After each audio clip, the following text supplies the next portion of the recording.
Welcome to series 2 of the Toms Barbers Podcast.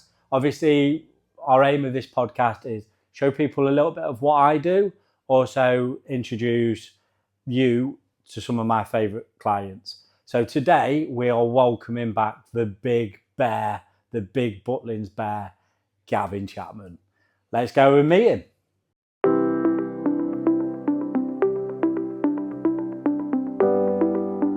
So today we've got Gav back for round 2. So, Mr. Teddy Bear, would you like to explain who you are and a little bit about yourself? I'm Gavin, entrepreneur, soon to be football manager. Just me. Just here. Just me. So obviously last time you came in, you was on a new fantastic adventure, being a chef in a restaurant. Obviously you had the food truck. So I suppose probably a good place to start is obviously the restaurant didn't happen for a few reasons. Where we were with the food truck and where we are. The food truck is still there. The food truck is still going. It's a passion of my life. So that's something that will always be there. We paused for the winter. I suppose I'm quite lucky in respect, obviously, my building trade as well. In the winter, I can, when the food truck is slow, I can come out of that and go back into the building. So we've made many mistakes with the food truck. Said that last time, I think. And it's learning curves. So we're in the process at the minute of a refit out of the food truck. We're still on social media. We're still pushing social media. The thing I do like is that I had a couple of messages about a month ago from people outside of the Lincoln area asking me where the food truck is. We've seen it on social media, we've seen it on TikTok, and really interested in doing it. So this year, 2026, I did say last year was a trial, see how we did, what mistakes we made, and 2026 will be a big summer for Cubanos Puffler. So with it being a big, what are we envisioning? What's the plan or the playbook for 2026 summer? More social media, more places to be found at, more of a presence, a bigger and better menu. And when I say big, I don't mean more items on it. I mean more individual stuff. Yeah. I have applied again. Missed out last year for the Street Food World Championships again, to hopefully get into that.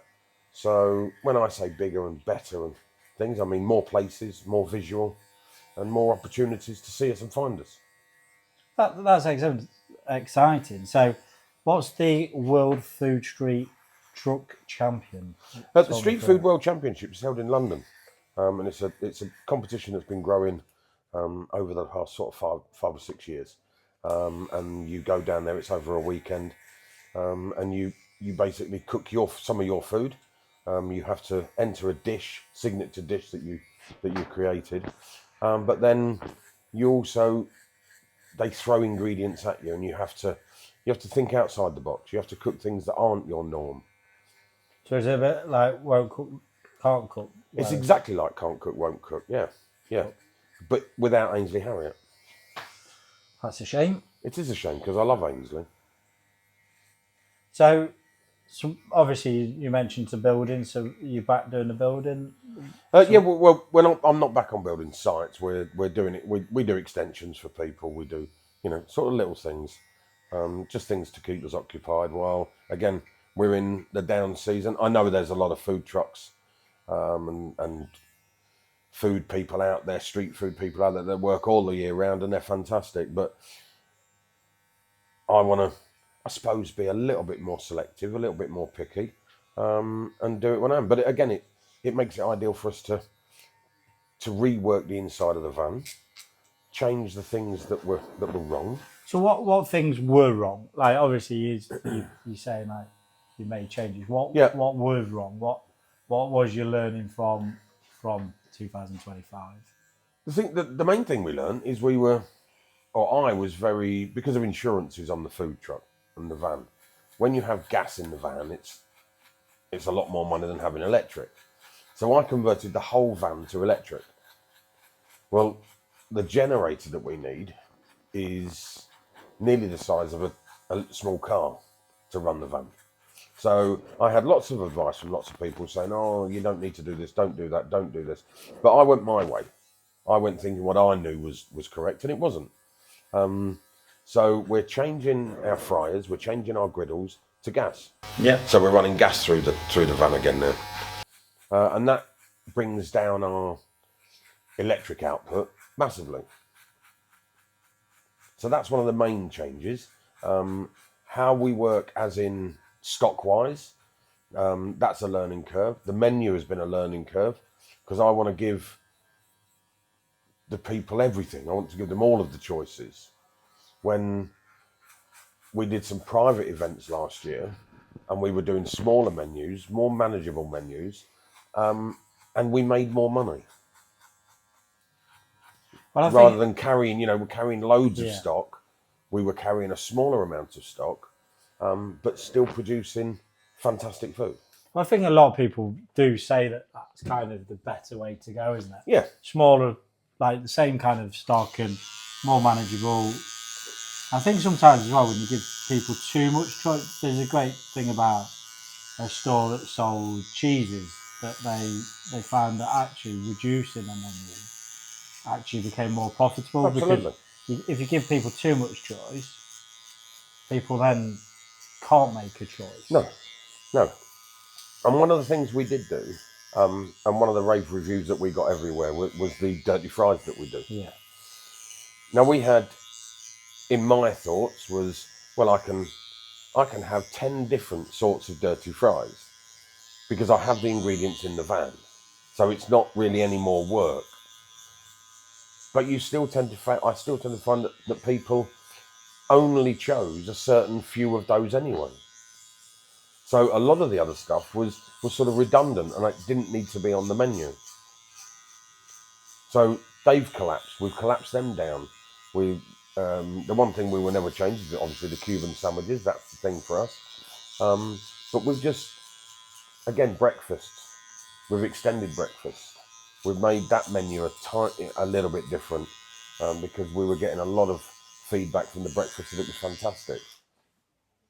So we've changed that menu a bit. But the main changes in the van are the gas.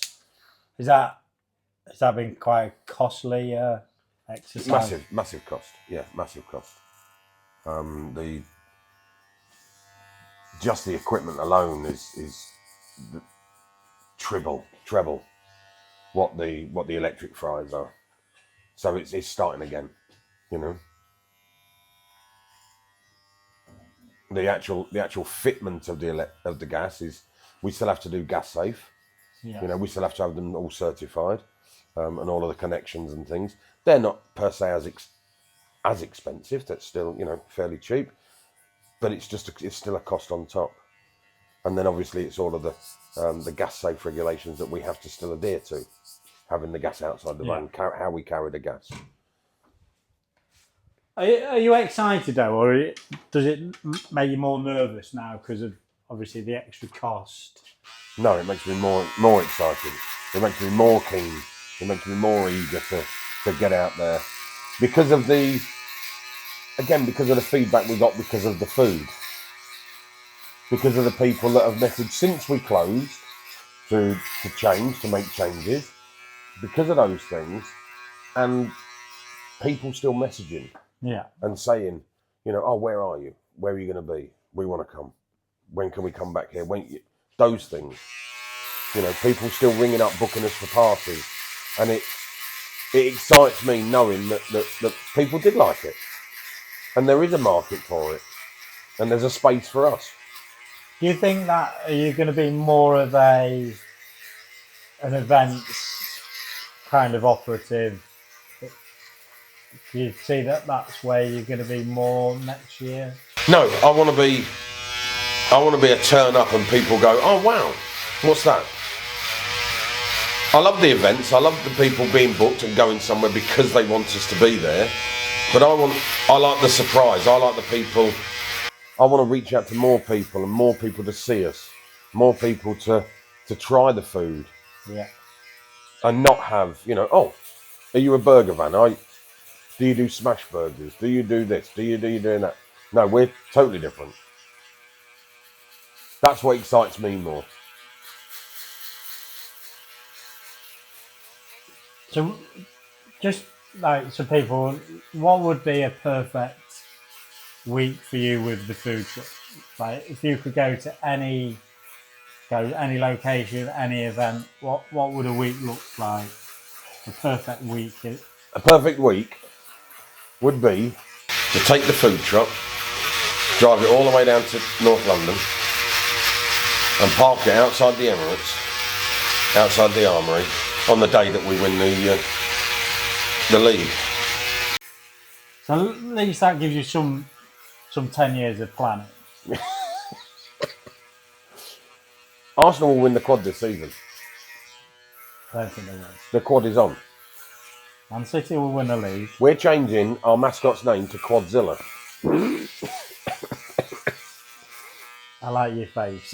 So obviously we're now moving on more to football. So you mentioned that you're now going to be a football coach. Are you going to take inspiration from Arteta and play for a draw? No, we're going to go for the throw every week. We're going to go for the win all the time. And I think with my ability, I think I'm potentially on par with Brian Clough. We have a lot of the same mannerisms.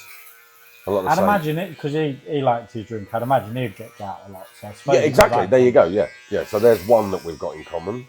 So just explain to everyone. So, what's made you get into being a football manager? Because obviously, since we last spoke, you've applied to be a member of a political party. I did.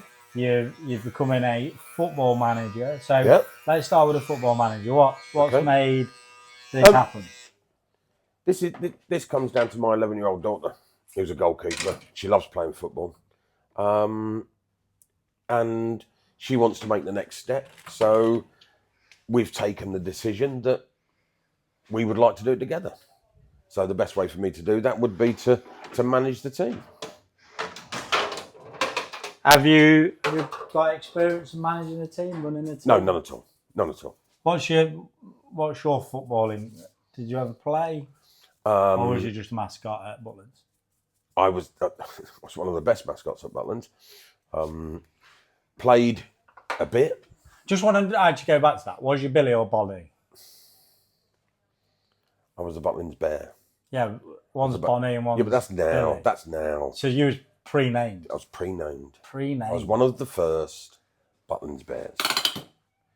Have you got any imagery so we can put this on? No. If there was, I would burn them. So you got into football managing because of your daughter. Yeah. Is it easy having a daughter who plays in goal, and what skills football like? But the big thing for me is that I want. I suppose it'll sound a bit big-headed and a bit strong.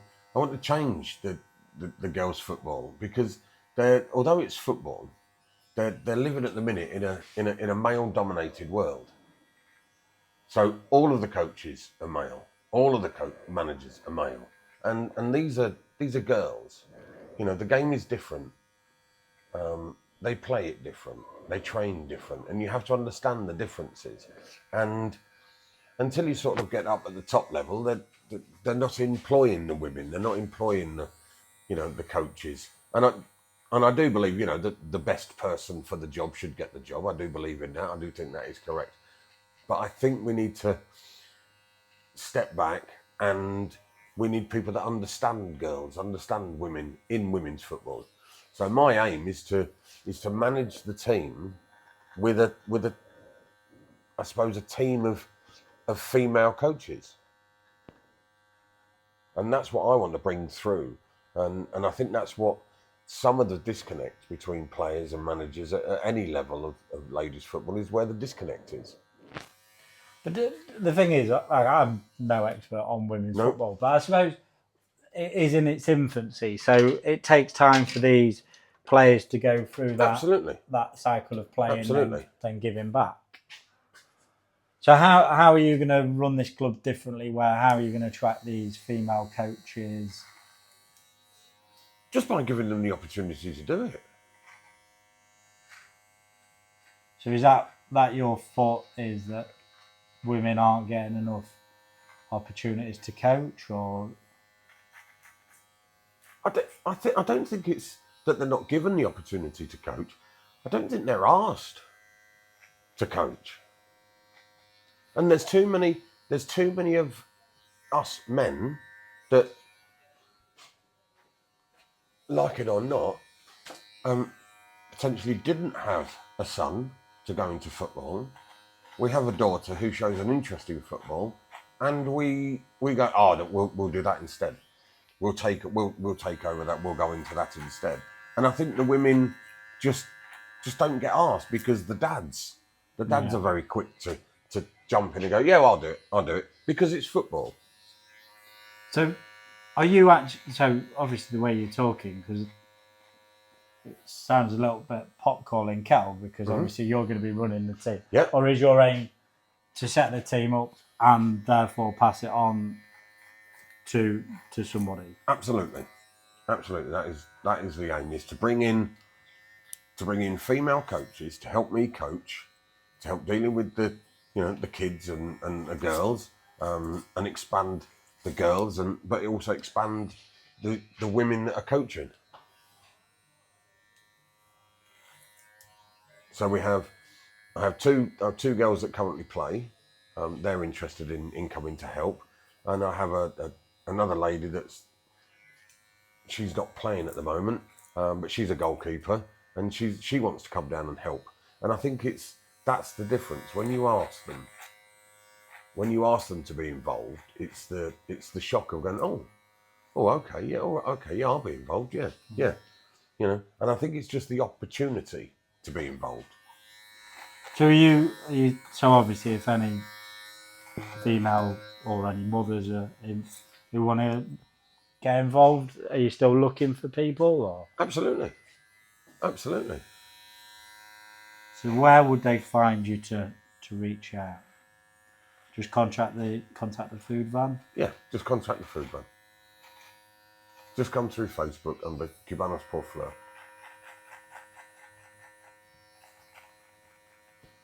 So do you think you'll have a team? Will you definitely have a team for next season? And what age group will it be? Well, we're going to be playing under 13s. We have a team. I actually took your advice. Yeah. So I sat in the chair with you talking about my daughter and what I thought was best for my daughter and best to do. And I was going to set up a team from nothing. Brand new thinking, brand new ways of doing it. But we're actually joining a team. Yeah. So who are you joining? Don't mind asking. We're joining one of the Green Bank teams. Yeah. Which are already established, which are already there. And we're going to be going in so that, like I said, your advice was, if she's going to or could potentially be any good, get her in a team that, could use some help. So, I'd like to say that was my advice, but that was more, my dad would always recommend playing for a poor team, get experience. Yeah. And again, as a goalkeeper, it's about being busy, isn't it? It is. So no, that's good then. So Greenbank's a well-established team as well, so fair play to you. So we're excited. We're looking forward to it. Obviously, we're still in the season at the moment, so she's still playing for Lincoln United and loving it. And they're in the semi-final in the County Cup.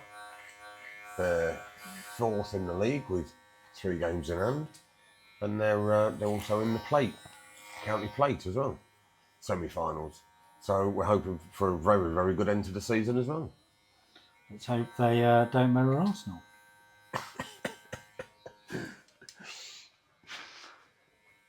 No comeback on that one. No, because it's not worth a comeback, that one. It isn't. So as well, I mentioned it. So obviously, in the last few, well, I suppose you've always been a bit political, have you, or is this a new thing? No, I think it's a new thing. I think it's a modern thing. I've always been of the impression and of the opinion that it is very, very important for everybody over the age of 18 to have a vote and to vote. If you don't vote, you don't get a say. And the country's full of people that sit there and go, oh God, this government, oh God, this government, oh God, this person. Well, if everybody that said that voted, things may be different. Yeah, I don't disagree at all. And I do believe if you don't vote, you can't have a say. You can't moan about it. So it was just the more and more things go on, and the more it goes round, and the more I think about that, and that's when I become more and more, political minded. So how has your application gone? And do you want to talk for like, I've not mentioned who it is. Nope. So the next stage, I got a lovely email back from them, saying that the next stage is I needed to join the party. Yeah. To become a member. So I have now joined and become a fully paid up member of the party, which now allows them to do their due diligence and investigate me and look into me and to see if I'm the sort of candidate that they would like for local council. Yeah. And then, again, it's the same as the football. If you have an opinion, fine, have an opinion. If you want to moan and just sit there and continuously moan like lots of people do on the side of the football pitch, but they never have the guts to go that next step and, manage a team or go and help train a team or, it's always, I could do this, I could have done this better, I could have done this better. But they never do better. They never go that next step. So, the political thing is the next step. The managing the team is the next step, Yeah. Putting up or shutting up. Well, I like that attitude about it. You put your time where your mouth is, really. Yeah, exactly. Do you think, because obviously you had a lot to do with like the boxing scene, do you think that will help you with like the running of the football club? Oh, absolutely. Because it's you'll get this. It's not great trainers don't necessarily be great boxers. Great coaches, managers don't necessarily have been great players. Some people can read a game, some people can see a game, and learning how to coach was where the boxing was. That taught me how to coach. And it's just all about, we can all read the books, we can all know how to get fit, we can all know how to use this, we can all know how to do that. And it's just putting it in practice and actually managing the people. Which is why you have, I think, coaches and managers. Yeah. I think that's the thing, there's a big difference between a coach and a big difference between a manager. Yeah. I think people don't really see that or give it the time, like they just label it as one thing. But yes. Yeah. You don't have to be great at a job to be a great manager. No. It's people skills. It's dealing with people. Exactly. So we kind of come to the end a little bit. I just want to thank you for your time, and it's been great talking to you. Obviously, there were some areas that I wanted to go into regarding mental health and men's health. But again, hopefully we'll get you back for season 3. And absolutely. We get to see how you smash the summer. So all the best with it, and thank you again. So next time we're going to see you're going to be a superstar coach, absolutely, local councillor, absolutely, and world champion food truck owner. So anyway, absolutely, it's been an absolute pleasure. Thank you very much. Pleasure as always. Thanks so much. Look forward to hearing what's next. Yeah.